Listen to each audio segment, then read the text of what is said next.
அருட்பெருஞ்சோதி அருட்பெருஞ்சோதி தனிப்பெரும் கருணை அருட்பெருஞ்சோதி எல்லா உயிர்களும் இன்புற்று வாழ்க கொல்லா நெறியே புகழையுமெல்லாம் ஓங்குக. திருவருட் பிரகாச வழக்கண்ணால் அருள் செய்த சுத்த சன்மார்க்க நெறியினை விளக்கும் வகையில் பல்வேறு நூல்களை ஆக்கித் தந்தவர் தான் திண்டுக்கல் சுவாமி சரவணானந்தா அவர்கள் இரண்டற்ற இன்ப வாழ்வு என்ற ஒரு அற்புதமான சுத்த சன்மார்க்க விளக்க விரிவுரை நூல்களை எழுதியுள்ளார்கள். இதுவரை 4 அத்தியாயங்களிலே அடங்கிய அந்த விளக்க விரிவுரைகள் நண்பர்களின் தகவலுக்காக ஒலி வடிவிலே தரப்பட்டன. இன்றைய நாளிலே அதற்கு அடுத்த அத்தியாயம் நண்பர்களுக்கு ஒலி வடிவிலே தரப்பட உள்ளது. நூலின் பெயர் இரண்டற்ற இன்ப வாழ்வு. ஆக்கியவர் சுவாமி சரவணானந்தா அவர்கள், திண்டுக்கல். அத்தியாயம் எண் 5, பிரிவு நிலை. கடவுள் ஒருவராக இருக்கிறார் என்றும் அவரால் தோற்றுவித்து விளங்கச் செய்யப்படுகின்ற பிரபஞ்ச அகண்டாகார வெளியில் அண்டகோடிகளும் அனந்தங்கோடி பிண்ட வகைகளும் பொருள்களும் ஆற்றல்களும் நிலைகளும் உள்ளனவாகவும் அறிந்து கொண்டிருக்கின்றோம். புறத்தே இப்படி பலவாகிய தோற்றத்தை கண்டு வியந்து நோக்கும்போது இவற்றிற்கெல்லாம் தோற்றுவாயான அந்த ஒன்றான கடவுளை பற்றி நினைத்து பெருவிய பெய்துகின்றோம்.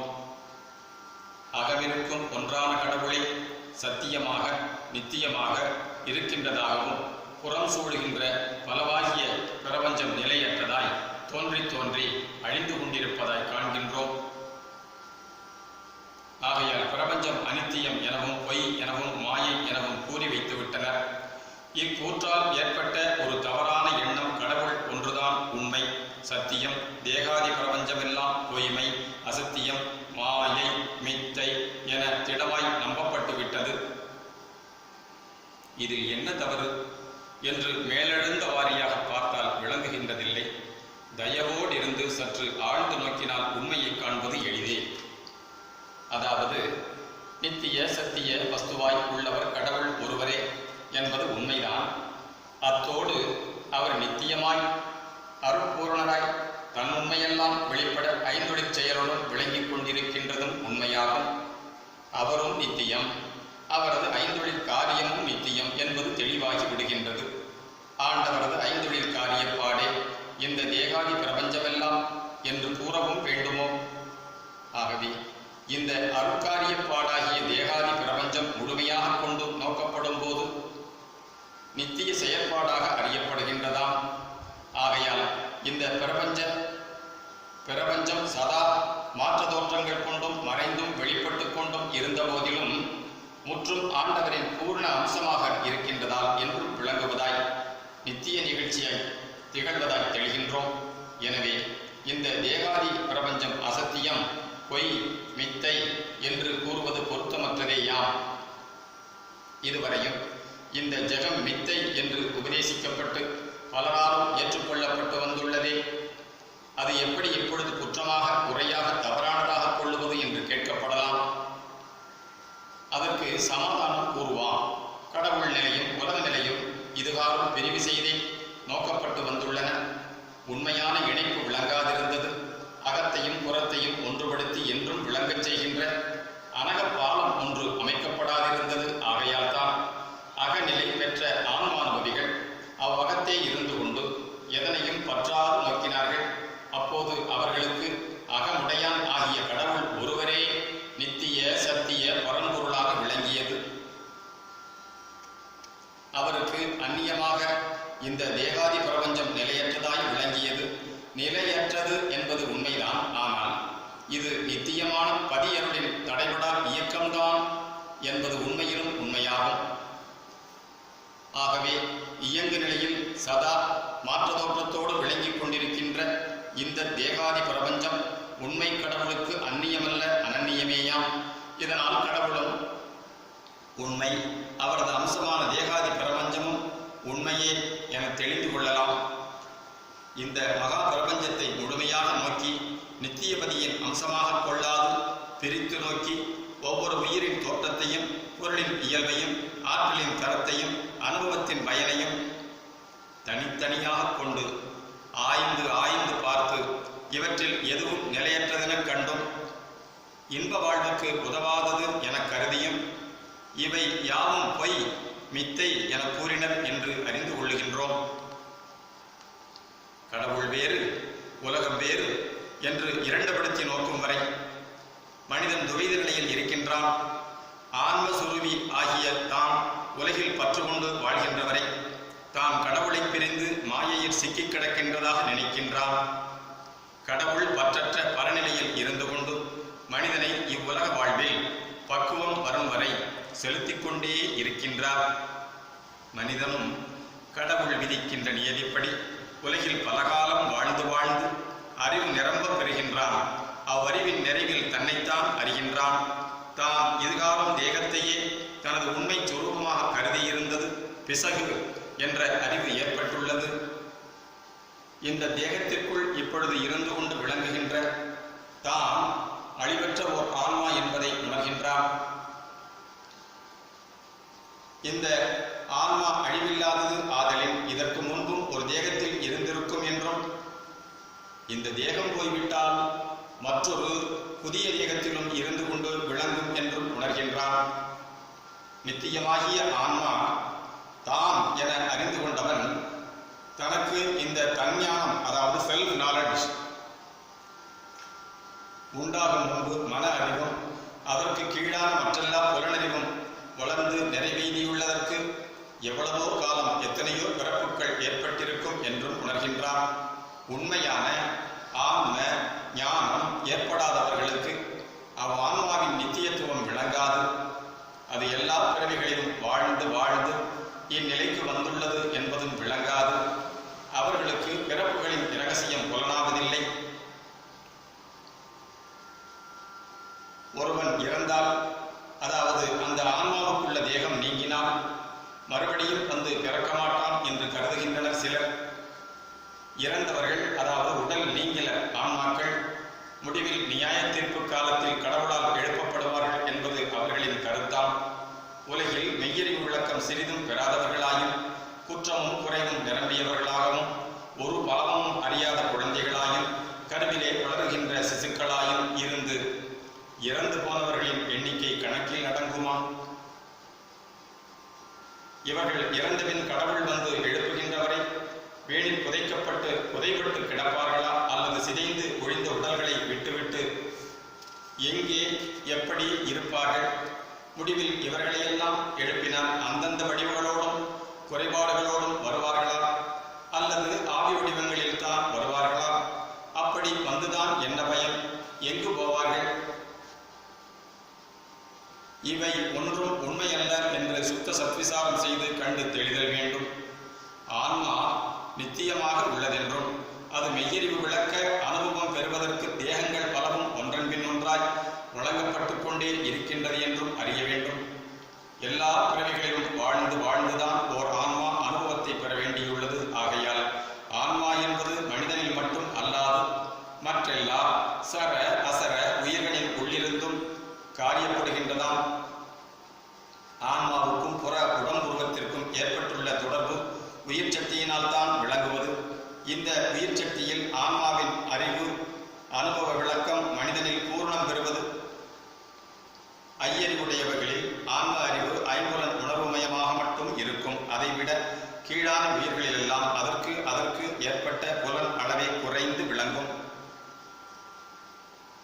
புலனறிவு குறைந்த உயிரில் அனுபவம் குறைவாகத்தான் உண்டாகும். அதற்கு துன்பானுபவம் மிக மிக குறைவாகும். ஆகையால் தான் அகிம்சாவாதி அன்புடைய சைவன் உயிர் கொலையும் கொலை புசிப்பும் மறுப்பவன் தயாவொடுக்க வாழ்வு வாழ மரக்கறி உணவு கொள்கின்றான்.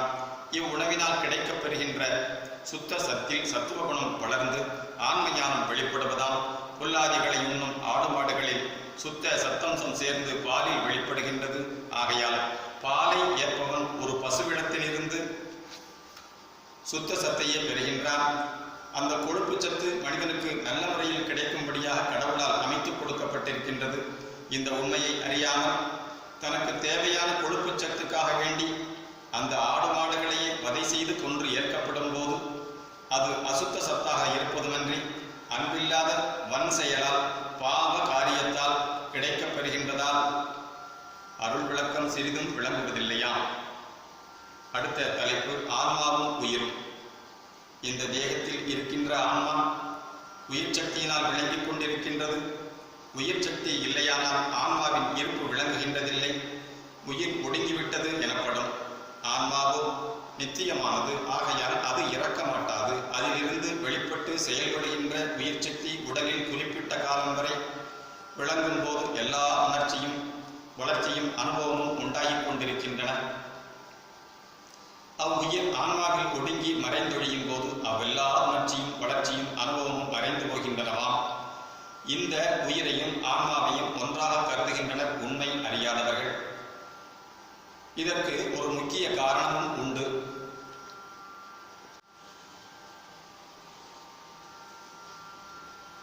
நம் தமிழ் மரபில் உயிர் என்ற சொல் முதலில் ஆன்மாவை குறிக்கவென்றே ஏற்பட்டிருந்தது. ஆன்மாவும் தேகமுமே உயிரும் மெய்யுமாக கொண்டிருந்தனர். ஆன்மாவானது அறியப்படாததாய், அதனால் விளங்கும் ஜீவசக்தி மட்டும் எல்லோராலும் அறியப்படுகின்றதாய் இருப்பதால் இந்த ஜீவசக்தி விளக்கமே ஆன்ம அடையாளமாக கொள்ளப்பட்டது. மேலும் இந்த ஜீவசக்தியும் மூச்சு காற்றோட்டத்தால் எளிதில் கண்டுகொள்ளப்படுகின்றதாம். ஆகவே இந்த மூச்சு, ஜீவன், ஆன்மா எல்லாம் உயிர் என்ற சொல்லை குறிக்க நேர்ந்து விட்டிருக்கின்றதாம். இம்மூச்சு காற்றின் இயக்கம், சுவாசம், வாசி, உயிர்ப்பு என்றெல்லாம் இன்று வழக்கில் வந்துள்ளனவாம். ஆகையால் உயிர் என்பது ஆன்மாவையே சிறப்பு வகையால் சுட்டி நிற்கின்றதென அறிய வேண்டும். இந்த ஆன்மாவாகிய உயிர்தான் அழிவற்றதாம், நித்திய ஜீவன் என்று கொள்ளப்படும். ஆன்மாவில் தோன்றி ஒடுங்கிடும் உயிர் தற்காலிகமானது, அனித்திய ஜீவனாம். ஆன்மாவை குறிக்கின்ற உயிர் நித்தியமானது. இந்த உயிரை சூழும் உடம்பு அந்த ஆன்ம உயிர் சக்தியை கொண்டுதான் விளங்குகின்றது. இந்த தேகம் ஆன்ம சம்பந்தம் கொண்டு நிலவுகின்றது. ஆன்மாவே நித்திய உண்மைத்தன்மை கொண்டது. ஆகையால் விரிந்தொடுங்குகின்ற உயிர் சக்தியும் முற்றும் ஒழிந்து போகாத நித்தியத்துவம் கொண்டதே என்று அறியப்படும். ஆகையால் இந்த உயிரை கொண்டு வாழ்கின்ற உடம்பும் ஆன்மாவின் ஒரு கூரையாகும். ஆன்ம விளக்கம் இருக்கின்றவரை உடம்பின் ஒவ்வொரு அணுவிலும் அதன் சக்தி விளங்கிக் கொண்டு இருக்கின்றது. உயிர் ஒடுங்கின போது உடம்பின் ஒவ்வொரு அணுவிலும் அந்த சக்தி மறைந்து போகின்றது. ஆன்மாவில் உயிர் சக்தி ஒடுங்கினதேயன்றி ஒழிந்து போகவில்லை, சூக்குமமாகவே மறைந்திருக்கின்றது. இதுபோன்றே தூலதேகம் உயிர் ஒடுக்கத்தால் சூக்கும நிலை ஏற்படுகின்றது. பூத அணுக்களாலான தூலதேகம் சிதைந்து போயினும் இதன் சக்தி மயமான சூக்கும ஆவி வடிவம் விளங்கிக் கொண்டு இருப்பதாம். இந்த வடிவத்தை உள்ளுடம்பு என்கிறார்கள். ஆனால் இதில் ஆன்மானுபவ வாழ்வு விளங்குகின்றதில்லை.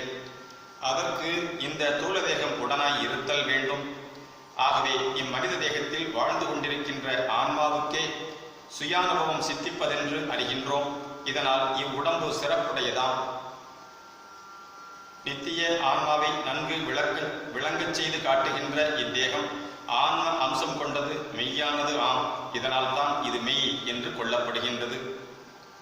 மெய்யை மெய்யென கண்டுகொண்டு உண்மையான ஆன்ம இன்ப பெருவாழ்வில் ஓங்க வேண்டுவது நமது கடமையாம்.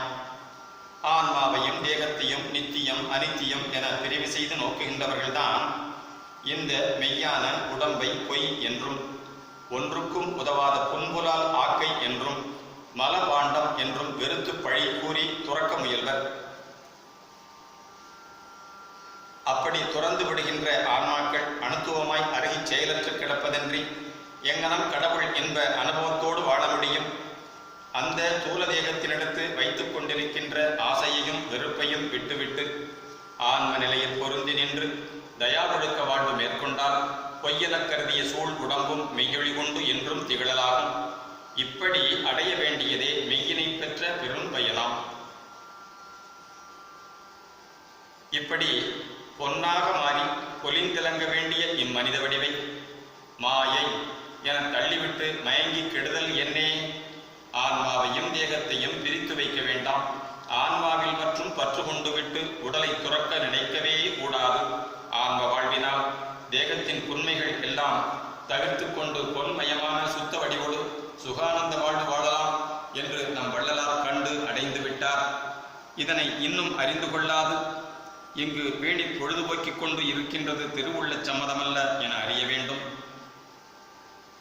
உடலை மதியாது உயிராகிய ஆன்மாவையே நாடிச் சென்று கூடி வாழ முயலுகின்ற பழைய பிரிவு நிலை முறை பயனற்றதேயாம். அப்படி முயன்றவர்கள்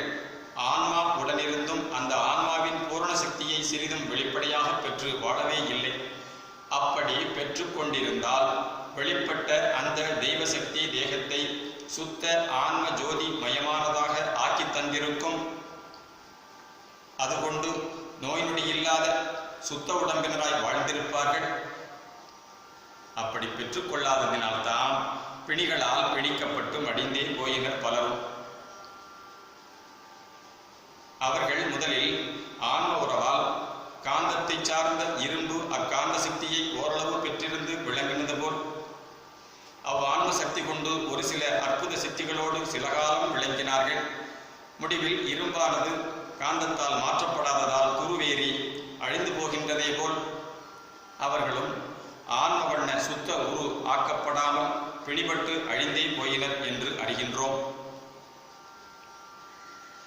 உலகில் இப்பொழுது தோன்றியுள்ள சுத்த சன்மார்க்க ஜோதியால் எல்லா உண்மைகளும் நேருக்கு நேராக கண்டுகொள்ள இருக்கின்றன. இதற்கு முன் உண்மையை உள்ளவாறு அறிந்து கொள்ளாததினால் எதையோ தவறாக புரிந்து கொண்டும் மாறுபட கருதி கொண்டும் குறிதப்பி போய்கொண்டும் இன்ப துன்பங்களில் விருப்பு வெறுப்பு கொண்டும் அறியாமையினால் பலவற்றை சகித்து கொண்டும் பிழைத்து வந்தது உலகம். இது சமயம் முதலாக நல்லொளி உதயமாகிவிட்டதால் உண்மையை நன்றாக புரிந்து கொண்டு பிழைகளையெல்லாம் திருத்திக் கொண்டு நலமான வாழ்வு மேற்கொள்வது முறையாகும். நேற்று வரை இந்த உலகில் பழமையான வேதாகம நெறியே முடிவானதாக மகான்கள் பலராலும் பற்றப்பட்டு வந்தது. அதை தவிர சிறந்த மார்க்கம் ஒன்றும் இல்லை எனவும் அனுபவ பூர்வமாக கண்டு உபதேசிக்கப்பட்டு வந்தது. அந்த அடிப்படையில் தான் பல பெரியோர்களும் வாழ்க்கையை அமைத்துக் கொண்டு குறிக்கோளை நாடிச் சென்றார்கள். முடிவுதான் அறிந்தும் கேட்டும் கண்டும் உள்ளோமே. மேலும் இவர்களின் இந்த அடிநிலையையே திடப்படுத்தி வைத்துக் கொண்டு நிகழ்ந்த சம்பவங்களையும் கற்பனையில் யூகித்து கோவை செய்யப்பட்ட விஷயங்களையும் கொண்டு நன்றாக புனைந்து ஆனந்தம் கதைகளையும் கவிதைகளையும் காப்பியங்களையும் சாத்திர கேந்திரங்களையும் புராண இதிகாசங்களையும் ஆக்கி குவித்து விட்டனர். இந்த வகை நூற்கடலில் பலரும் தங்கள் உடலாகிய நவத்துவார நாவாயை திக்கு திசை தெரியாது செலுத்திக் கொண்டிருக்கின்றார்கள். இந்த கடல் வாழ்வில் மேற்பரப்பில் உண்டாகின்ற அலைகளாலும் சுழல்களாலும் புயல்களாலும் உறைபடி நிலைகளாலும் எத்தனை துன்பங்கள் ஏற்படுகின்றன. நீரின் அடிநிலையிலிருந்தும் கொடிய சுறா முதலியவற்றால் சமயங்களில் ஆபத்துக்கள் உண்டாகின்றன. இவ்வியற்கை ஆபத்துக்கள் அல்லாமல் மனித கொடுஞ்செயல்களால் தாக்குதல்களும் நாசமும் ஏற்படுகின்றனவாம். இவ்வகை வாழ்வுக்கிடையில் புலன் இன்பங்களையும் அனுபவித்துக் கொண்டுதான் நாட்களை கடத்துகின்றான் மனிதன். இவனுடைய லட்சியம் ஒன்று புலன் என்ப வாழ்வு அல்லது பற்றற்று இருந்து பரநிலை அடைவது எனப்படுகின்றது. ஆனால் முடிவாய் ஏற்படுகின்றது இவன் தன் ஓட்டை உடலை விட்டுவிட்டு கடலில் மூழ்கி போவதுதான். புலவோக விருப்பில் திளைத்திருந்தவன் அமைதியின்றி சாந்தி பெறாது இறந்து போகின்றான். பற்றற்றவன் உடலை பாரம் என கருதியும் கடலில் மூழ்கி போவதே லட்சியமாய்க் கொண்டு உயிரை விடுகின்றான். இவனை ஆனந்த சாகரத்தில் அமைதியான நிலை அடைந்து விட்டவனாக உலகம் கருதி போற்றிக் கொள்ளுகின்றது. இப்படி லட்சிய வாழ்வு வாழ்ந்து மறைந்து போன கலங்கள் எண்ணிலடங்கா. ஒன்றை மட்டும் உதாரணத்திற்காக எடுத்து சற்று ஆராய்வாம். ஒரு பக்குவ ஆன்மா பழமையின் நிறைந்த அம்சம் பெற்றது. இவ்வுலகில் ஒரு குடும்பத்தில் ஒரு நல்ல வேளையில் பிறக்கப்பட்டது. குழந்தை வடிவில் பலரும் கண்டுகளிக்கும் வண்ணம் திகழ்ந்து வளர்ந்து வந்தது. பூர்வ வாசனையின் தொடர்பால் கலை ஞானம் எல்லாம் போதாமலே எளிதில் கைவரப்பெற்றது. வேதாகம சூட்சுமங்கள் பல அறிந்திருந்தது. தன் ஞானமும் கொண்டிருந்தது. தன்னில் தானாய் சமாதி நிலையில் ஒடுங்குவதும் மறுபடியும் வெளிப்படுவதும் இதற்கு சாதாரண அனுபவமாய் இருந்தது. தம்மை சூழ்ந்தவர்களுக்கு பல அறிவறிய உண்மைகளை எல்லாம் எடுத்து எளிதில் விளங்கும்படியாக செய்து கொண்டிருந்தது. தான் ஆன்மா என்பதும் தானே முன்னுற்ற சிறந்த அவதார வடிவங்களில் வாழ்ந்தது எனவும் தனக்கு ஆதாரமாகிய பரம்பொருள் ஒன்றே எல்லா தெய்வ வடிவங்களையும் கொண்டு விளங்குகின்றது எனவும் கூறி பரவசப்பட்டு கொண்டிருந்தது. தன்னை அண்டின பக்குவ சீடனையும் ஆன்ம கடவுள் ஞானம் பெறச் செய்தது. தன் ஆற்றலை தன் மாணவனின் குலத்தில் புகுத்தி பல அனுபவங்களையும் அடைந்து வாழச் செய்தது. ஆனால் இவ்வளவு செய்தும் தன்னை மறந்து விடவில்லை. தான் ஆன்மாதான் என்பதை உறுதியாக பற்றி கொண்டிருந்தது. தான் வாழ்ந்து கொண்டிருந்த உயிருடம்பை பற்றிய கவனம் சிறிதும் கொள்ளவில்லை.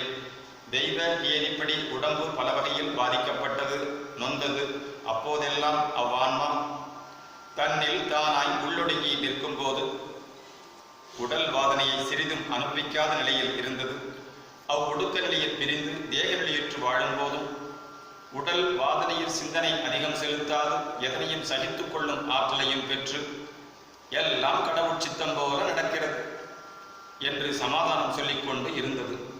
சூழ இருந்த பக்த குலாத்தினரும் ஒரு சமயம் மனம் குழம்பியும் ஒரு சமயம் மனம் தேறியும் ஒன்றும் மேற்கொண்டு செய்ய இயலாதவர்களாய் பார்த்து கொண்டுதான் இருந்தார்கள். என்னதான் செய்ய முடியும்? ஒரு சமயம் நெருங்கி பழகின ஒருவர் அந்த ஆன்மாவை வணங்கி நின்று மிக கவலையோடு ஒரு வேண்டுகோளை விடுத்தது. யாதெனில், தாங்கள் இந்த உடல் வாதனை நீங்க அருள் அன்னையை வேண்டினால் உடனே நலம் பெறலாமே, அப்படி செய்யலாகாதா என்று விண்ணப்பித்தார். இதனை கேட்ட அந்த பெரியார் புன்னகையோடு பகர்ந்தார். நான் எனது அன்னையோடு தானே சதா இருக்கின்றேன். அவளுக்கு தெரியாதது என்ன உள்ளது? எனது தேவையை முற்றும் அறிந்தவள் அவள். நான் ஒன்றை கேட்டுத்தானா அவள் கொடுப்பது? எனது இச்சை என தனியாக ஒன்று இல்லையே, நான் எப்படி கேட்க முடியும்? அவளது திருவுள்ளம் நான் இந்த அசுத்த அனித்திய தேகத்தில் பற்று கொண்டு விடக்கூடாது என்பதால் இருக்கின்றது. தேக வாழ்வில் பற்று கொண்டால்தானே நோய் நொடி இல்லாத சுகமாய் இருக்க வேண்டும் என்ற ஆசையும் நோயினிடத்தும் துன்பங்களினிடத்தும் வெறுப்பும் உண்டாகும். எனக்கோ எதிலும் விருப்பு வெறுப்பு இல்லை. அன்னையின் குளம்போல் இந்த ஆக்கையை எப்படி எவ்வளவு காலம் இந்த மண்ணுலகில் வைத்திருக்க வேண்டுமோ அப்படியே வைத்திருந்து நீக்கட்டும் என்று கூறி முடித்தார். விண்ணப்பம் செய்து கொள்ள வந்த பக்தரும் மேற்கொண்டு ஏதும் சொல்ல இயலாத அடங்கி போனார். கடைசியாக அந்த ஆன்மா தனது நைந்து போன உடற்கட்டை விட்டுவிட்டது. அருள் அன்னையின்பால் ஒடுங்கிவிட்டது. வாதனை சூழ்ந்த உடல் வாழ்வு நீங்கியது. சூழ இருந்தவர்களும் அந்த உடலைத்தான் மீதமாக கண்டார்கள். அவரது உரைகளையும் நடைமுறைகளையும் எண்ணி எண்ணி போற்றிக் கொண்டிருக்கலானார்கள். அவ்வுரைகளை 1000 பிரதிகளாக ஆக்கிக்கொண்டு பலரும் அறிய செய்தார்கள். அவரது வாழ்க்கை வரலாற்று முறைகளையும் படங்களையும் உலகம் காண வழங்கினார்கள். இவைகளாலெல்லாம் மனிதர்கள் அவரை பற்றிய உண்மையை ஓரளவுக்கு கண்டு பின்பற்றலானார்கள். முடிவு எந்த அளவுக்கு நம்பிக்கையும் பக்குவமும் ஏற்படுகின்றதோ அந்த அளவுக்கு தக அவரவர்களுக்கு உலக வாழ்வில் அனுபவங்கள் ஏற்பட்டு முடிகின்றதாகும். பழமையின் முடிவு இதுதான் என்பது தெளிவாகிவிட்டது. மேற்படி முடிவு நிலை மனிதனை இவ்வுலகில் விதிப்படி சென்று அகமும் புறமும் பிரிந்திட முற்றும் ஒடுங்கியும் சிதைந்தழிந்தும் போகவே செய்து விடுகின்றதாம். இங்கு மனிதன் இம்மானிட தேக வாழ்வில் நல்லறிவு அனுபவத்தோடு வாழ்கின்ற போதுதான் தன்னை ஆன்மாவாக அறிந்திருக்கின்றான். அத்தோடு கடவுளை பற்றியும் தேகாதி உலகை பற்றியும் அறிந்து கொண்டிருக்கிறான், அறிந்து கொண்டு வாழ்கின்றான். இந்த உடலில் இருந்துதான் புறத்தில் தன் சொல்லை செயலை எல்லாம் வழங்கி பிறர்க்கு உதவுகின்றான், உபதேசிக்கின்றான். தேகமில்லாமல் இவ்வளவும் புரிய முடியாது, பிறரால் புரிந்து கொள்ளவும் முடியாது. தேகத்திற்கு கேடும் அழிவும் நேர்ந்துவிட்டால் அந்த ஆன்மாவுக்குத்தான் அனுபவம் வழங்கும் ஆற்றல் அற்றுப்போகின்றது. இந்த உண்மை கூட மறைபட்டுவிட ஒரு காரியம் நிகழ்கின்றது. என்னவென்றால், உடலிலிருந்து உயிர் நீங்கிய பின்னர் அவ்வுடலின் சத்தாம்சமாகிய சூக்கும தேகம் ஆவி வடிவம் சில காலம் சிலருக்கு தோன்றி தன் பழைய வாழ்வின் தொடர்ச்சியான அனுபவ நிலையை ஓரளவு அளிக்கின்றது. இது அவனவன் உள பண்பாட்டிற்கு ஒப்பத்தான் ஏற்படுவதாம். மற்றபடி தானே முன்பு அனுபவித்தறியாததும் அடையாததுமாகிய ஒன்றை எவருக்கும் வழங்கிவிடாது இந்த ஆவி வடிவம். ஆன்மாவினுடைய வேஷ தோற்றமே ஆவேஷம் எனப்படுவது. அரசனுடைய வேடந்தரித்து சில காலம் நடித்துவிட்டு போகின்றவன் போல் இந்த ஆவேசமும் தனக்கு இல்லாத ஆன்ம இயல்பை இருப்பது போல சிறிது காலம் காட்டிவிட்டு மறையும். ஆகையால் அந்த ஆவி வடிவுக்கோ அல்லது அதனால் பயன் ஏற்கும் ஒரு மனிதனுக்கோ பெரிய லாபம் ஒன்றும் கிடைத்து விடாதாம். இவற்றிலிருந்து நாம் தெரிந்து கொள்வது, மனிதனுக்கு தூலதேக வாழ்வில் எல்லா அனுபவ நலன்களும் விளைய வேண்டும் என்பதாம். அனுபவங்கள் யாவும் ஆன்மாவே ஏற்கின்றது என்றாலும் பூர்ண வாழ்வுக்கு இத்தேகமும் உடன் இல்லாமல் ஏற்படாது என்பது தெளிவாகின்றது. உதாரணமாக, மின்சார சக்தி தீபமாக ஒளி வீசிக்கொண்டு திகழ வேண்டுமானால் ஒரு குமிழ் பல்பு தேவையாக இருக்கின்றது. அந்த மின்சாரம் எப்பொழுதும் இருந்து கொண்டிருந்தாலும் அது பிரகாசிப்பதற்கு இந்த குமிழ் எவ்வளவு அவசியம் என்று சிறு குழந்தைகளும் அறிவர். இதுபோலவே தேகமாகிய கூடு இல்லாமல் ஆன்மா விளங்க மாட்டாது என்று தெளிந்து கொள்ள முடிகின்றதாம். குமிழ் உடைந்து விட்டாலும் அல்லது உள்ளிருக்கும் உயிர் போன்ற நுண் இழை பிலமெண்ட் சிதைந்து விட்டாலும் மின்சக்தி இருந்தும் ஒளிராது. தேக அழிவு, அதாவது முக்கியமாக உள்ளுடம்பாகிய சூக்கும சரீரத்தில் கேடு நேர்ந்தால் அல்லது உயிர் சக்தி அருந்து உள்ளொடுங்கிவிட்டால் ஆன்மாவுக்கு விளங்கும் சக்தி தேக வாழ்வு மறைந்தே போகின்றதாம். இங்கு புற உடம்பாகிய தூலதேகம் ஒரு கவசம் போன்று இருப்பதால் இதனை ஒரு சட்டை என்றும் கூறுவர். இதில் ஏகதேச கேடோ சிதைவோ உண்டானால் மட்டும் ஆன்ம தீபம் அவிந்து விடாது. ஆகையால் தான் சூக்கும தேக கேட்டால் ஜீவகரண நாசம் உண்டாகிட ஆன்ம ஒளி மறைகின்றதாக மொழியப்பட்டதாகும். ஆன்ம தீபம் என்றும் ஒளிர வேண்டும் என்பதே திருவருள் ஆணையும் சன்மார்க்கனின் குறிக்கோளுமாக இருக்கின்றது. அப்படி இவ்வான்மா விளக்கு அவியாமல் சுடர்விட்டு எரிந்து கொண்டே இருக்க வேண்டுமானால் தேகக்கூடு அழியாத ஒன்றாக ஆகி என்றும் நிலவத்தான் வேண்டும். முன் மார்க்கங்களில் ஆன்ம தீபம் கண்டுகொள்ளப்பட்டதுதான். மேலும் அது நித்தியமானது என்றும், ஆனால் தேக நிலையில் மட்டும் விளங்குவதாயும் விதேக நிலையில் மறைந்து கிடப்பதையும் ஒழியப்பட்டதாம். இந்த ஆன்மா ஒன்றே மெய்யான தீபம், மற்றவையெல்லாம் பொய்யானவை எனவும் கூறினார்கள். எல்லா விளக்கும் விளக்கல்ல சான்றோர்க்கு பொய்யா விளக்கே விளக்கு என்று திருக்குறளில் கூறப்பட்டுள்ளது. ஆன்மா ஒன்றுதான் பொய்யா விளக்காக, உண்மை தீபமாக, வாயுவை என்ற சத்திய விளக்கம் கொண்டதாக ஒளிர்கின்றதாம். இங்கு குறிக்கப்பட்ட பொய்யா விளக்கு நித்திய ஆன்மாவை சுட்டுவதாயும், மற்ற உலகில் உள்ள எல்லா தீபங்களும் விளக்க பொருள்களும் அனித்தியமானவைகளே என்றும் சான்றோர்கள் மொழிவர் எனப்பட்டதாம். ஆனால் இந்த நித்திய விளக்கு என்றென்றும் பிரகாசித்துக் கொண்டே இருப்பதாக இல்லாது, தேகம் உயிரோடு உள்ளவரை மட்டும் ஒளி வீசியும், அவ்வுடல் உயிர் நீங்கிய போது ஒளி மறைந்து இல்லாதது போலாகியும் விடுகின்றதை காண்கின்றோம். வேறொரு குமிழ் போட்டால் மறுபடியும் ஒளி விளங்குவது போல் மற்றொரு உடல் வந்து சேரலால் இந்த ஆன்ம விளக்கும் பிரகாசிக்கின்றதால் ஆன்மாவிலிருந்து வெளிப்படுவதும் மறைவதுமாயுள்ள ஒளியை திருவருட்சக்தியினாலே அகத்திருந்தே அனகமாக நிரம்பிடச் செய்து கொண்டால் புறத்தேகமே அருள் வடிவமாக திகழலாகி விடுவதாம். இதற்கு சான்று வான்பெரும் ஜோதி தீபமாகிய ஞாயிறேயாம். சூரியனிலிருந்து ஒளிசக்தி வெளிப்பட்டு தன் பகுதி பிரபஞ்சத்தை முற்றும் தாங்கிக் கொண்டு விளங்குவது போன்றாம். அணுவகத்திற்கும் மின்காந்த சக்தியும் வெளிப்பட்டு இயற்கையாக விளங்க வல்லதாம். இது புறச்சான்றுகள் எல்லாம் ஓரளவுக்கே பொருத்துவனவன்றி முற்று உண்மையாகவாம். உண்மையில் ஆன்மாவின் அகத்திருந்து காரியப்படுகின்றது ஒன்றான கடவுள் ஜோதியே ஆம். அது நித்திய அருட்பெரும் செயலோடு விளங்குதல் சத்தியம். மனிதன் உண்மையில் அந்த அகனின்று ஒளிர் அருளொளி வடிவினனே ஆவன். அதுவாய் இருந்து கொண்டுதான் நித்தியமாய் வாழ வல்லவனாகின்றான். அவன் தேக வடிவனாய் இருந்து கொண்டு அகத்தே ஆன்ம கடவுள் பாவனை செய்து உள்ளொடுங்கிட முயல்கின்றான் இல்லை. அதற்கு மாறாக அவன் அவ்வக ஆன்ம வடிவனாய் மண்ணி நின்று அருளை வீசிக்கொண்டு வாழ்பவனாகின்றான்.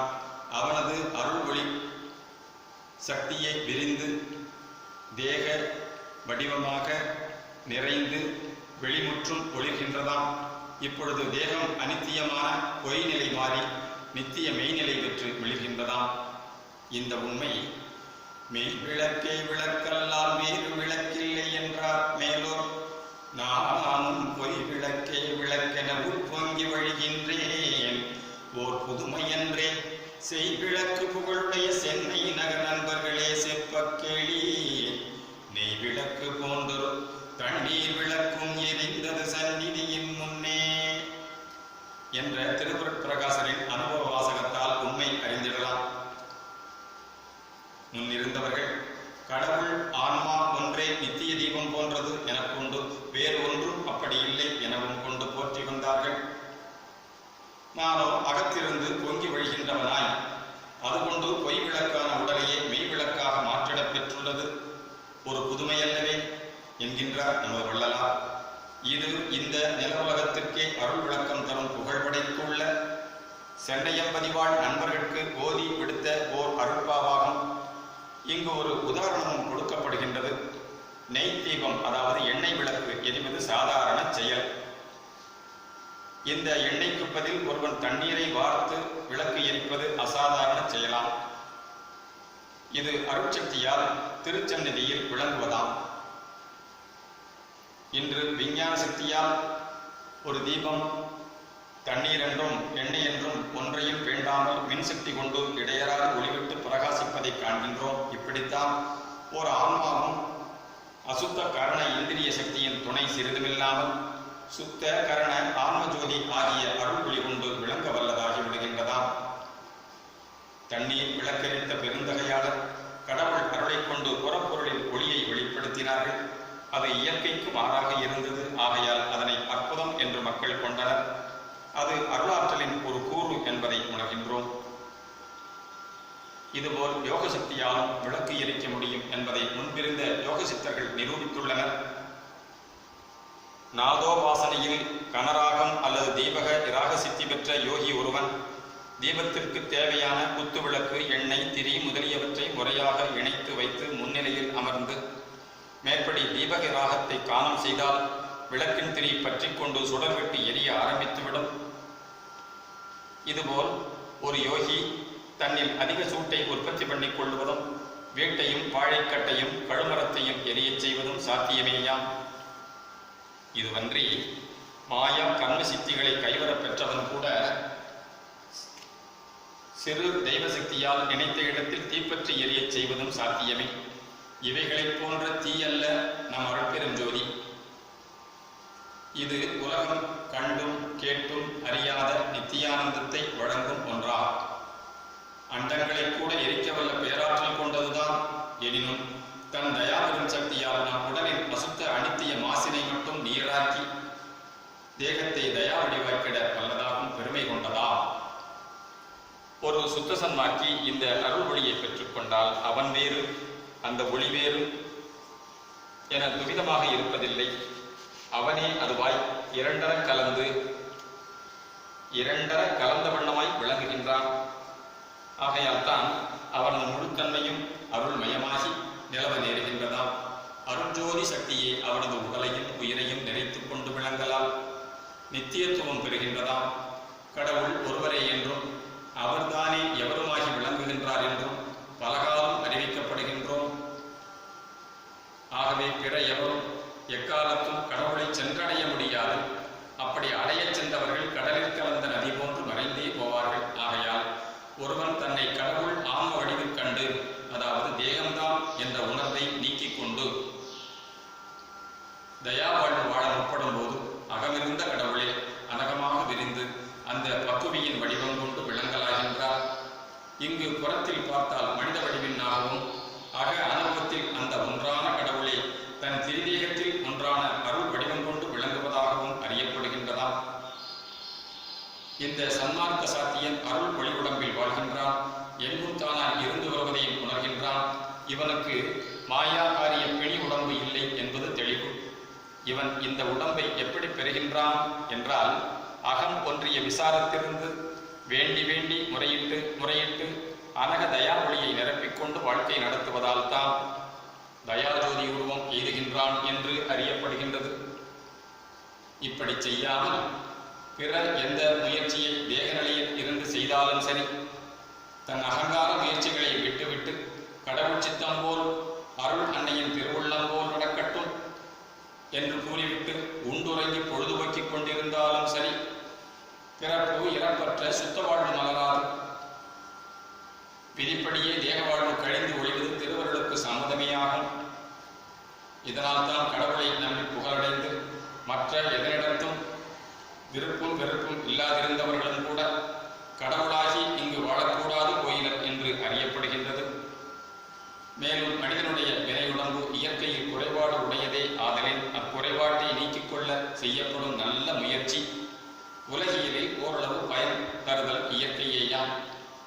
அம்முயற்சி மருத்துவத்தாலும் பிரார்த்தனையாகி மனோகரண சக்தியாலும் ஏற்பட்டு நலம் தந்து சிறிது கால எல்லைக்கு பின் மறைந்து போம். சன்மார்க்க அருள் முயற்சி மேற்கொண்டால் அகமிருந்தே அருள் வழி விரிந்து வினையுடம்பையே சுகவடிவமாக மாற்றி கொடுத்து விடுவதால் குறை முழுதும் தவிர்ந்து போகின்றதாம். இதற்கு ஓர் எடுத்துக்காட்டு. அம்மை அடுத்த திருமேனி அழகியில் ஒற்றி அணி நகரீர் உம்மை அடுத்தால் மிக வாட்டமுறுதல் அழகோ என்று உரைத்தேன். நம்மை அடுத்தாய் நம்மை அடுத்தோர் நம்போல் ஒருவர் இன்றே தேது எம்மை அடுத்ததென்கின்றார். இதுதான் சேடி என்னேடி என்ற இங்கிதமாலை செய்யுளை கொண்டு தெளியலாம். இதில் ஆன்ம தலைவி ஒற்றி அழகராம் தியாகேசரை கேட்கின்றாள். உம்மை அண்டினவர்கள் இவ்வுலகில் வாடி மடிதல் அழகோ பொருந்துமோ என்றதற்கு அவர் பகரும் விடை இதுவாகும். நம்மை அடைந்தவர்கள் நம்போன்றே விளங்குதல் சத்தியம்.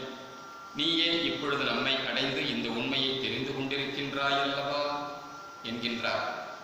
மேலும் மற்றவர்கள் உண்மையில் எம்மோடு இரண்டர கலந்து கொண்டு ஒன்றி நிற்காதவர்கள், பொய்ப்பாவனை செய்து கொண்டு தேக வாழ்வில் தெளித்திருக்கின்றவர்கள் எப்படி எம்மை அடைந்தவர்கள் ஆவார்கள்? அவர்களில் நான் கலந்து கொள்ளவில்லை, ஆகையால்தான் அவர்களின் வினையுடம்பின் குறை நீங்கிடவும் இல்லை, வாட்டமும் படிவும் தவிர்க்கப்படுகின்றதும் இல்லை என்று மொழிகின்றார். இக்கூற்றை ஆன்ம தலைவி தன் ஆறுயிர் தோழியாம் மனத்திடம் கூறி வியக்கின்றாள் என்பது இச்செய்யுளின் கருத்தாகும். இச்சன்மார்க்க நிலையில் இருந்து முன் குறித்த அந்த பழம் பக்குவ ஆன்மனை ஆய்ந்து பார்ப்போம். அது அருள் அன்னையை அகத்தில் கொண்டிருந்தது உண்மைதான். அத்தோடு பிடியுற்ற வினையுடம்பை புறத்தில் கொண்டிருந்ததும் யாவரும் கண்டிருந்த மெய்யே. இரண்டிற்கும் இடையில் இவ்வான்மா ஞான உணர்வுமயமாய் உலவி நின்றதாகும். உள்ளிருந்த கடவுள் அவர் கருதிய வண்ணம் புறத்துருக்கொண்டு அடிக்கடி தோற்றியது. அதற்கு ஆட்பட்டு ஆடினார், பாடினார், மற்றெல்லாம் செய்தார். இச்செயல் எல்லாம் இத்தேகத்தில் இருந்து கொண்டு துவைத நிலையில் பொருந்தி நின்று தான் தன் இஷ்ட தெய்வத்திற்கு செய்வதாகவே புரிந்தார். பிறரையும் தூல வடிவங்களிலே கடவுள் பொழியை அகம் கொண்டிருந்தும் வேறு வேறான மக்களாக கண்டுகொண்டிருந்தார். தானும் சரி பிறரும் சரி ஆண்டவர் ஆணைக்குட்பட்டு சுகதுக்கங்களையெல்லாம் பொறுத்து கொண்டு தேகமந்தத்திலிருந்து விடுதலை பெறும் நாளை எதிர்பார்த்திருத்தல் வேண்டும் என்பதுதான் அவரது கருத்தாம். தேகமோ அனித்தியம், அதில் உண்டாகின்ற சுக துக்க அனுபவங்களும் நித்தியமல்ல, அனித்தியமே. அருள் அன்னையின் திருவுள்ளப்படியே இந்த அனித்திய தேகமும் இதன் சுகதுக்க வாழ்வும் ஏற்பட்டு சிறிது காலம் இருந்து மறைந்து போவது நிச்சயம். ஆகையால் நாம் எதற்காக இவற்றினிடத்து விருப்பு வெறுப்பு கொண்டு உழல வேண்டும்? அன்னை உளப்படி வந்தது போலவே போகட்டும் என அவளை பிரார்த்தித்துக் கொண்டு பற்றற வாழ்தலை பொருந்தும் என்பதுதான் அந்த பக்குவ ஆன்மாவின் எண்ணம். அவ்வெண்ணப்படிதான் முடிந்தது. இவர் தேக வாழ்வை விரும்பிக் கொள்ளவும் இல்லை, வெறுத்து தள்ளவும் இல்லை. ஆனால் அது அனித்தியம் என்ற எண்ணம் மட்டும் திடமாக கொண்டிருந்தார். அனித்தியமான இது எப்படி போற்றிக் கொள்ளப்பட முடியும்? மேலும் இது அன்னை ஆணைப்படி வந்துள்ளதால் நாம் ஏன் இதனிடத்து விருப்பமும் வெறுப்பும் கொள்ள வேண்டும்? அப்படி கொள்ளுதல் அவளது திருவுள்ளத்திற்கே மாறுபட்டதாகுமன்றோ என எண்ணமிட்டிருந்தார். அன்னையையும் அவளது அருளையும் நம்பிக்கையோடு பற்றி நின்றவர்க்கு அந்த அன்னை ஏன் தன் அருளை கொண்டு சுகம் அருளை இருக்கக்கூடாது? தன்னால் எல்லாம் செயல்கூடும் என்பது அவளுக்கு தெரியுமே. உலகில் ஒரு தாய் தன் பிள்ளையின் துன்பத்தைக் கண்டு தன்னால் அதை போக்க முடியும் என்று அறிந்த பின்னும் அப்படி செய்யாது சும்மா இருப்பாளா? இருக்க மாட்டாள். உடனே ஆவண செய்து காப்பாள். இந்த உலக அன்னையை விட 1000 பங்கு அன்பு உள்ளவள் அருள் அன்னை என்பது உண்மையானால் நைந்த உடலில் வைத்து வாட்டி மடியச் செய்ததுதான் என்னே என்னே. ஆம், அந்த அன்னை பேரருள் உடையவள்தான்.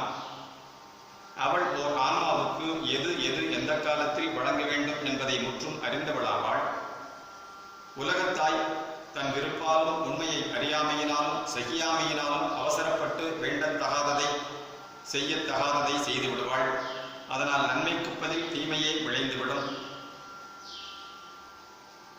இதனால்தான் நமது அருளன்னை ஆன்ம பக்குவம் அறிந்து தேவையை பூர்த்தி செய்கின்றாள். கீழான பிறப்புருவங்களில் வாழ்ந்து வருகின்ற ஆன்மாக்களுக்கு அவை எதனையும் வேண்டாத போதே தேவைகள் அனைத்தையும் தடைபடாது உதவி காத்து வளர்த்து மேல்நிலைக்கு ஏற்றுகின்றாள். அதே போன்று மனித தேகம் கொண்டு வாழும் ஆன்மாவுக்கும் உண்மையில் வேண்டத்தக்கனவை வழங்குகின்றாள். தேவைப்படாததை அவசரப்பட்டு ஒருபோதும் வழங்கிவிட மாட்டாள். 4 அறிவு விளக்கம் கொண்டுள்ள ஒரு ஆன்மாவுக்கு ஒரு பறவை வடிவத்தையும் அதற்கு அவசியமான பொருள்களையும் ஆற்றல்களையுமே வழங்குவாளே அன்றி அவ்வான்மாவுக்கு விலங்கின வடிவையோ மனித தேகத்தையோ மற்ற தேவையில்லாத பொருட்களையும் ஆற்றல்களையுமோ ஒரு காலம் வழங்க மாட்டாள் என்று அறிய வேண்டும். பழமையான பக்குவத்தின் எல்லையில் இருந்த அந்த ஆன்மா தன் ஞானம் அடைந்திருந்தது. அனித்திய தேகத்தினும் வேறுபட்டு நின்று தன்னிலையை கண்டிருந்தது. உடலை மறந்து விருப்பு வெறுப்பற்றவனாக தானாக இருந்து ஒடுங்கி விடுவதே முடிவாக கொண்டிருந்தது. அதற்கு தகவே அந்த ஆன்மாவுக்கு வாழ்வு தந்து தேக ஒழிவில் தன்னோடு ஐக்கியப்படுத்தி கொண்டது கடவுட்சக்தி. அந்த ஆன்மாவும் கடவுளும் ஒன்றுபட்டு விட்டது. அன்னைதான் எப்பொழுதும் போல் அருட்பூரணியாய் இருக்கின்றாள். ஆனால் அன்னையில் கலந்த அவ்வான்மாவைத்தான் காணோம்.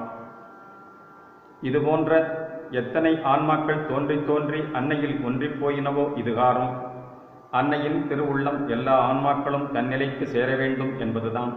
மனித பிறவி எய்தியிருந்த ஆன்மாவுக்கு தஞ்ஞானம் வந்துவிட்டது எவ்வளவோ நாட்களுக்கு முன்பே. அப்படிப்பட்ட ஆன்மாக்கள் சிலர் பிறவியை வேண்டினர், சிலர் பிறவாதிருக்க வேண்டினர், சிலர் சித்திகள் பல வேண்டினர், சிலர் உலகையும் வாழ்வையும் வெறுத்தனர். இன்னும் சிலர் தான் சரணாகதி அடைந்து விருப்பு வெறுப்பின்றி வாழ்ந்து பதிபதம் அடைந்தனர்.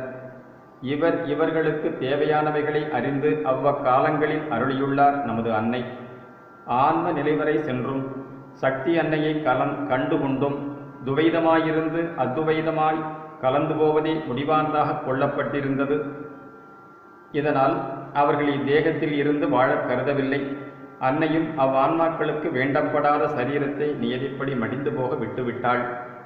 புறத்திலிருந்து பார்ப்பவர்களுக்கு அந்த பக்குவ ஆன்மா படும் கஷ்டமும் வேதனையும் சகிக்கவில்லை. ஆனால் அகத்தில் மனதை நாட்டி உடலையும் நோயையும் மறந்திருந்த ஆன்மாவுக்கு துன்பமே அனுபவப்பட இடமில்லாது கூட போயிருக்கலாம். சகிப்பால் பொறுத்து கொள்ளவும் முடிந்திருக்கலாம். அன்னை அருள் அப்படி அவர்களை கடைத்தேற்றியுள்ளதாம். பேரருள் அன்னை அந்த ஆன்மாக்களுக்கு துன்பம் ஒன்றும் உணராது சுகத்தையே கொடுத்திருக்கின்றாள். அதைத்தான் அப்பொழுது அவ்வான்மாவுக்கு அவள் கொடுக்க முடியும். அதற்கு மேல் அருளை கொடுத்தாலும் அவ்வருளை கொண்டு வாழக்கான மேல்நிலை அறியப்படாமலும் விரும்பப்படாமலும் இருந்தது. அருளை கொண்டு அனித்திய தேகத்தை நித்திய வடிவமாக மாற்றிக்கொள்ளலாம், கொள்ளத்தான் வேண்டும் என்ற உண்மை விளங்காதிருந்த காலம் அது. ஓர் யானைக்கு பொன்னும் மணியும் வீடு வாசலும் கொடுத்தால் அது என்ன பயனை பெற முடியும்? அதுபோல் மனிதன் ஆன்ம நிலையில் இருக்கின்றவனுக்கு சுத்த ஞான பெருணவதேக பெருநிலை வாழ்வு கொடுத்தால் எங்கனம் ஏற்க முடியும்? ஆகையால் தான் அன்று அவ்வான்மாவுக்கு தேவையான சூழ்நிலை அப்படி அமைத்து கொடுக்கப்பட்டதில் குற்றம் ஒன்றும் இல்லையாம். நோய் வேண்டாம் என்றும் சுகம் வேண்டும் என்றும் வேண்டிக் கொண்டிருந்தால், முன்வினையும் அதற்கு இடம் கொடுத்திருந்தால் நோய் நீங்கி சுகமுண்டாகி இருக்கலாம். எனினும் என்ன, அந்த சுகவாழ்வு எத்தனை நாளைக்கு இருந்துவிடக்கூடும்? ஆன்ம நிலையிலிருந்து அன்னை அருட்சக்தியை தன்னில் அருளாடல் புரிய விட்டிருந்தால் அது ஆடிக்கொண்டிருந்திருக்கும். அதற்குத்தான் வழியில்லாது போய்விட்டதே. அருள் அன்னையை உண்மையில் கலந்து கொண்டு வாழ்வை மலர்த்தாததினால்தான் வாடி மடிய நேர்ந்துவிட்டது அவ்வடிவம். இன்று சுத்த சன்மார்க்கம் மலர்ச்சி பெற்றுள்ளதால் ஆன்மா அருள் அன்னையை பிரிவர கலந்து நின்று வாழ்வை மலர்த்துகின்றது. அந்த அருள் வினையுருவை விமல வடிவாக மாற்றுகின்றது. ஆன்மாவுக்கு அன்னை தன் பூரண அருளை வழங்குகின்றாள். இந்த ஆன்மாவும் தன்னை முற்றும் அவ்வருளில் கலப்பித்து கொண்டு அந்த அருள் அன்னையை தன் ஆறாக என்றும் சித்தாடல் புரிய இடம் தந்து விடுகின்றான் சன்மார்க்கி. இவ்வருளாளன் கூட தேகப்பற்றில்லாதவன்தான், விருப்பு வெறுப்பற்றவன்தான் என்றாலும் இவன் அனக அருள் ஒளியால் திருவுள்ளத்தின் ஆணைப்படி தயா இயல் வாழ்வை இவ்வுலகில் நடத்தி கொண்டே இருக்க தலைப்படுகின்றான். இவன் கடவுளையும் தன்னையும் சூழ் உலகையும் தனித்தனியாக பிரித்து பார்க்கின்றான் இல்லை. கடவுளே தன்னில் தானாய் அமர்ந்து இருந்து கொண்டு சுத்த தயா சன்மார்க்க முறைக்கொப்ப சூழ வருபவருக்கெல்லாம் ஒளி வழங்கி உதவிக்கொண்டே இருக்கின்றான் என்று அறிய வேண்டும். இத்தயா சன்மார்க்கி அகத்திருந்து தயவோடு அனக வாழ்க்கை வாழ்கின்ற போது பதிக்கும் பசுவுக்கும் இடையில் இருந்த மறைப்பும் பசுவுக்கும் பாசத்திற்கும் இடையில் ஏற்பட்டிருந்த பிணைப்பும் மறைந்து விடுகின்றன. எல்லாம் தனித்தனியாக பிரிந்து விளங்குகின்றதில்லை. யாவும் ஒன்று கூடி ஆனால் கலந்து ஏகமாய் போய்விடாமல் பிரணவத்தின் முக்கூறுகளும் கலந்தும் கலவாதது போல் விளங்குவதாம். இவ்வுண்மை முழுவதும் நன்கு அறியப்படுகின்றது இந்நெறியாளனுக்கு. இவனுக்கு இந்த சுத்த ஆன்ம ரூபிக்கு அகத்தில் கடவுள் உண்மையும் புறத்தில் கடவுள் தயவும் விளங்க காண்கின்றான். அகத்தில் இருக்கும் கடவுள் காரண வடிவாயும் புறத்தில் இருக்கும் தேகாதி காரிய வடிவாயும் இடையில் இருக்கும் ஆன்மா காரண காரிய வடிவாயும் இருக்கின்றதாகும். மேலும் கடவுள் ஆன்மா தேகம் ஆகிய மூன்றும் காரண சூக்கும தூல தேகமாக இருந்து ஞான பிரண சுத்த தேகமாக மாறி விளங்க வல்லதாகின்றதாம். இவை மூன்றும் பிரிவு நிலை கொண்டன அல்லவா? ஒன்றுபட்டிருந்து கொண்டே மூவகை நிலைகளின் அனுபவங்களை பெற்று திகழ வல்லதாகும். சாதாரண பகுத்தறிவு படைத்த மனிதன் தான் தன்னை வேறாகவும் தன்னை போன்றே பிற மனிதர்களையும் உயிர்களையும் பொருள்களையும் உலகங்களையும் பிரித்து பிரித்து வெவ்வேறாகவும் நோக்கி அவற்றோடு விருப்பு வெறுப்பார் கூடியும் கூடாமலும் வாழ்கின்றான். இவன் கடவுளை பற்றிய உண்மையை அறியான். நூல்களின் மூலமாகவும் பிறர் வாயிலாகவும் கற்பனா தெய்வங்களின் விளக்கம் மட்டும் ஓரளவு தெரிந்து கொண்டிருக்கின்றான். இவனுடைய கடவுளும் தெய்வங்களும் வெற்று நம்பிக்கையில் உருவாகி திகழ்கின்றவைகளையோ இந்த நம்பிக்கையோடு கூடிய பக்தி வழிபாட்டிற்கு தக சில நற்பலன்களும் அடையப் பெறுகின்றான். இவன் அறிவு புலன்நிலை வரையில்தான் விளங்குவதால் ஆன்ம நிலை விளக்கம் சிறிதும் புலனாகின்றதில்லை. இப்புலனறிவுக்கு அனந்த வண்ண பேத தூல உலகமே தோற்றும். இது முற்றும் தனித்தனி பிரிவு நிலை கொண்டதேயாம். இதிலும் சற்று நுண்ணறிவு படைத்தவன் மனக்கண்ணால் சிலவற்றை கற்பனை செய்து பார்க்கக்கூடியவனாகின்றான். இவனுடைய கற்பனையின் வலிமைக்கு தக்கபடி உலகை உணரவும் ஓரளவுக்கு காணவும் முடிகின்றதாம். இவ்வுணர்வையும் காட்சியையும் தன் மன ஓர்மை சக்தியால் அப்படியே பிறரை தன்வசப்படுத்தி அவர்கள் உள்ளத்தும் விளங்கச் செய்து விடுகின்றான். அதுவரை இந்த அனுபவத்தை பெற்றறியாத ஒருவனுக்கு இவையெல்லாம் வியப்பாக விளங்கும். இவைகளாலெல்லாம் உலகம் பிரிவு நிலை கொண்டு விளங்கலன்றி பிரிவற்ற நிலையை உணர்த்தாவாம். இரண்டாவதாக ஆன்ம ஞான சித்தி பெற்ற மகான்களை பற்றியும் அவர்கள் இந்த உலகை எப்படி நோக்குகின்றார்கள் என்பது பற்றியும் அறிந்து கொள்ளுவாம். இவர்கள் சுத்த கரண இந்திரியத்தோடு உயிர் அனுபவம் கொண்டு திகழ்பவர்கள்.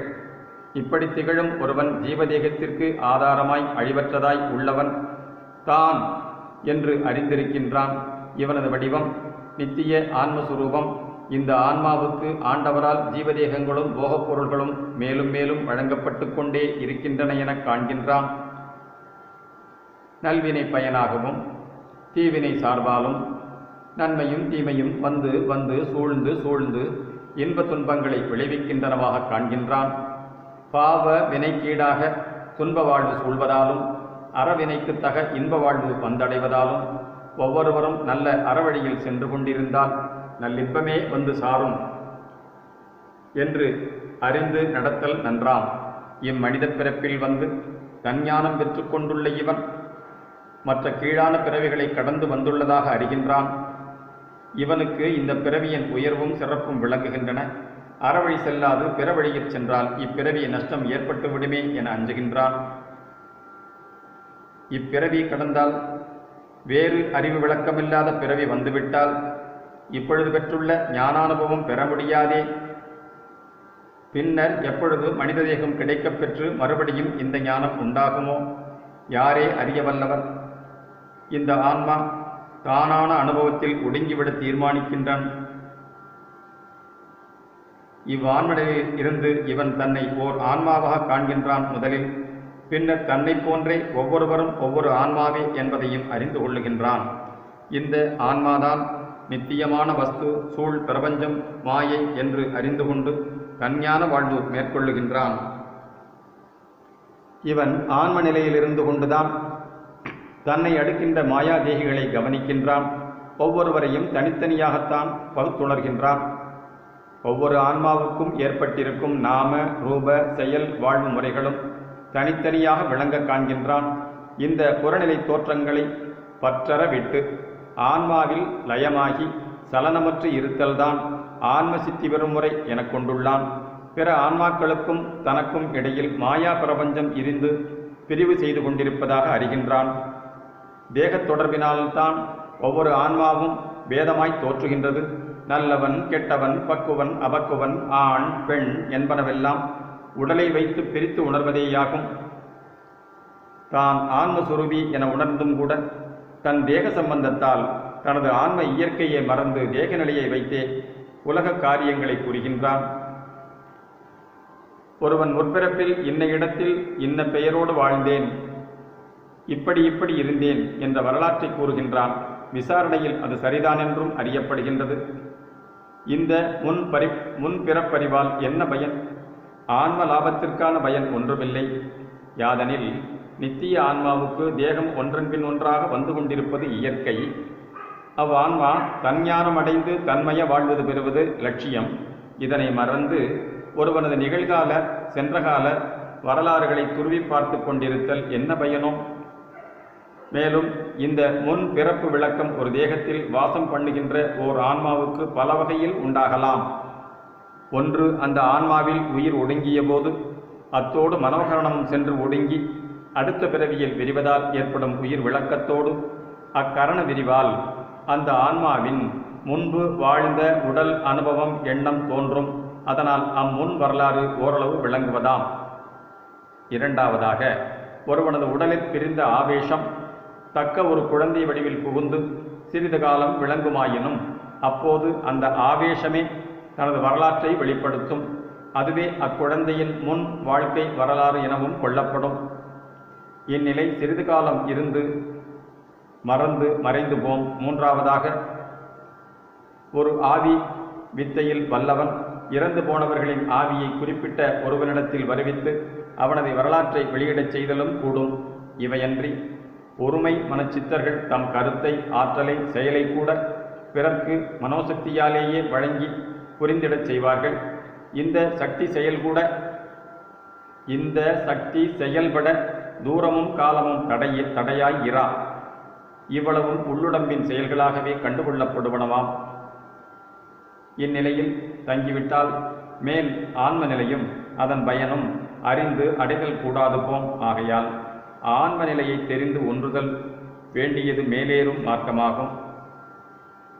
ஆன்மஞானி தன்னை சுத்த ஆன்மாவாக கண்டிருப்பதுமின்றி பிற எவரையும் மானுடச் சட்டை தரித்துள்ள ஆன்மஸ்வரூபிகளாகவே கண்டிருக்கின்றான். ஆகவே எல்லோரும் உண்மையில் ஆன்மாக்களே என்பது இவனது அனுபவமாம். இதிலும் பிரிவு நிலைதான் விளங்க காண்கின்றோம். ஒவ்வொருவரும் தனித்தனி ஆன்மாக்களாய்த்தான் விளங்குவதாக தெரிகின்றது. இந்த ஆன்மாக்களோ எண்ணில் அடங்காதவை. ஆகையால் ஒருவன் ஒரு ஆன்மஞானி தன்னை ஆன்மாவாக கண்டதோடு அனுபவிக்கவும் செய்கின்றான். ஆனால் மற்ற எண்ணறிய ஆன்மாக்களை பற்றி ஓரளவு யூகித்தறியவும் ஓர்மை மனக்கண்ணார் கண்டறியவும் தான் முடிகின்றதாம். தனித்தனி அந்த ஒவ்வொரு ஆன்மாவின் பூரண அனுபவத்தை அவன் பெறுகின்றான் இல்லை, பெறவும் சாத்தியமில்லை. அப்படியே பிற ஓர் ஆன்மாவின் அனுபவத்தை எல்லாம் பெறத்தான் வேண்டுமென முயன்றால் தன் உடலை தணிக்க விட்டு தன்னையே அந்த ஆன்மாவில் சிறிது கால எல்லைக்கு புகுத்தி கொண்டு வாழ்ந்துதான் தெரிந்து கொள்ள வேண்டியிருக்கும். இப்படியும் அவ்வான்மஞானி யோக சித்தியால் புரிவது சாத்தியமே. இந்த யோக சித்தியே அஷ்டமா சித்திகளில் ஒன்றாகிய பரகாய பிரவேசம் என்று மொழியப்படுவதாம்.